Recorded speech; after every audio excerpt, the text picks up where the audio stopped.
എല്ലാവർക്കും ക്രിസ്തുമസ് നവവത്സരാശംസകൾ. സ്നേഹത്തിൻ്റെയും സമാധാനത്തിൻ്റെയും ത്യാഗത്തിൻ്റെയും സാഹോദര്യത്തിൻ്റെയും പങ്കുവെക്കലിൻ്റെയും പുത്തൻ പ്രതീക്ഷയുടെയും ആഘോഷമാണ് ക്രിസ്മസ്.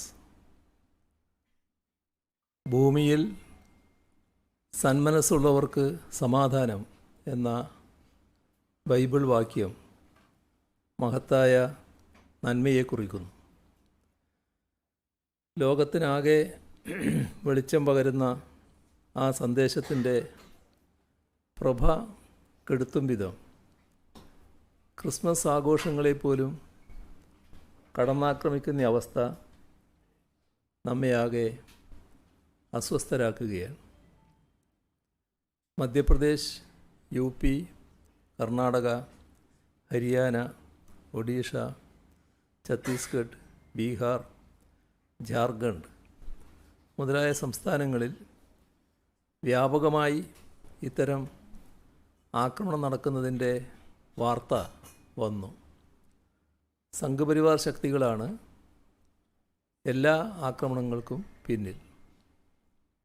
ഉത്തർപ്രദേശ് സർക്കാർ ക്രിസ്മസ് അവധി തന്നെ റദ്ദാക്കി.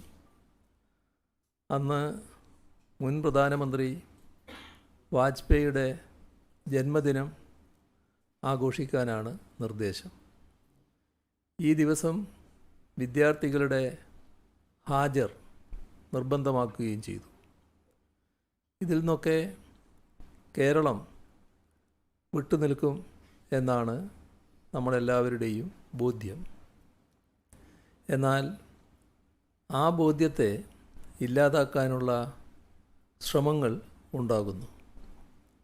സംസ്ഥാനത്തെ തപാൽ ഓഫീസുകളിലെ ക്രിസ്മസ് പുതുവത്സരാഘോഷ പരിപാടിയിൽ ഗണഗീതം പാടണമെന്ന് BMS യൂണിയൻ്റെ ആവശ്യം ഉയർന്നു.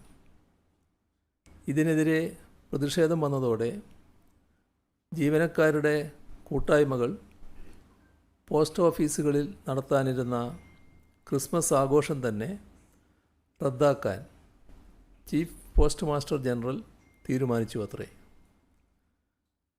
പാലക്കാട് പുതുശ്ശേരിയിൽ കുട്ടികൾ അടങ്ങുന്ന കരോൾ സംഘത്തിന് നേരെ സംഘപരിവാർ അക്രമമുണ്ടായി. ഈ അക്രമി സംഘത്തെ ന്യായീകരിച്ചാണ് BJP നേതാക്കൾ രംഗത്ത് വന്നത്.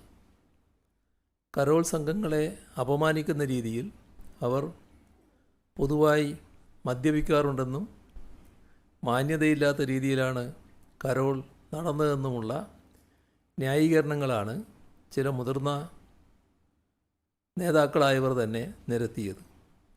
അക്രമങ്ങൾ നടത്തിയവർക്കെതിരെ കർശന നടപടി സ്വീകരിച്ചിട്ടുണ്ട്. ചില സ്വകാര്യ സ്കൂളുകളിൽ ക്രിസ്മസ് ആഘോഷങ്ങൾ നടത്തുന്നതിനെതിരെ RSS അനുകൂല സംഘടനകളിൽ നിന്ന് സമ്മർദ്ദവും ഭീഷണിയും ഉണ്ടാകുന്നതായി റിപ്പോർട്ടുകളുണ്ടായിരുന്നു.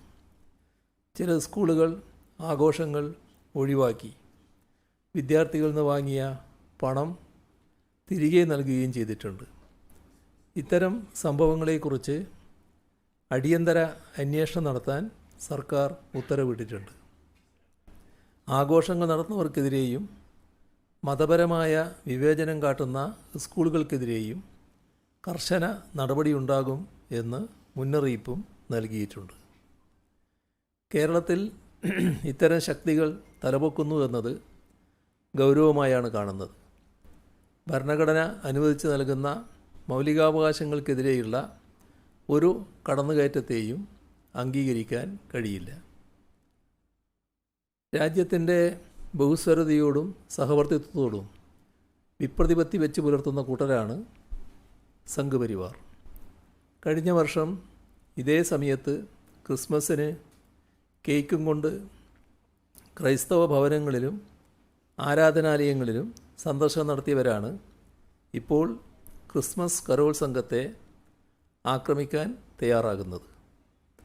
2025 ഏപ്രിൽ 4-ന് RSSൻ്റെ മുഖപത്രമായ ഓർഗനൈസറിൽ ക്രിസ്ത്യൻ സഭകളുടെ സ്വത്തിനെ പരാമർശിച്ചുള്ള ലേഖനം പ്രത്യക്ഷപ്പെട്ടതും RSSൻ്റെ ഉള്ളിലിരിപ്പ് കാട്ടിത്തന്ന സംഭവമായിരുന്നു.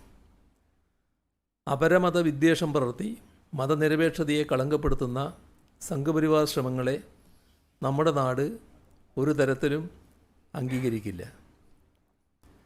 ഇത് ആവർത്തിച്ച് പറയേണ്ട സന്ദർഭം കൂടിയാണ് ഈ ക്രിസ്മസ് പുതുവത്സര വേള. ലോകത്തെവിടെയായാലും ഏത് സമയത്തും 24 വാർത്തകളും ഓഗ്മെന്റഡ് റിയാലിറ്റി പാക്കേജുകളും എക്സ്പ്ലെയിനറുകളും വിശദമായി കാണാൻ ഞങ്ങളുടെ യൂട്യൂബ് ചാനൽ നിങ്ങൾക്ക് സബ്സ്ക്രൈബ് ചെയ്യാം.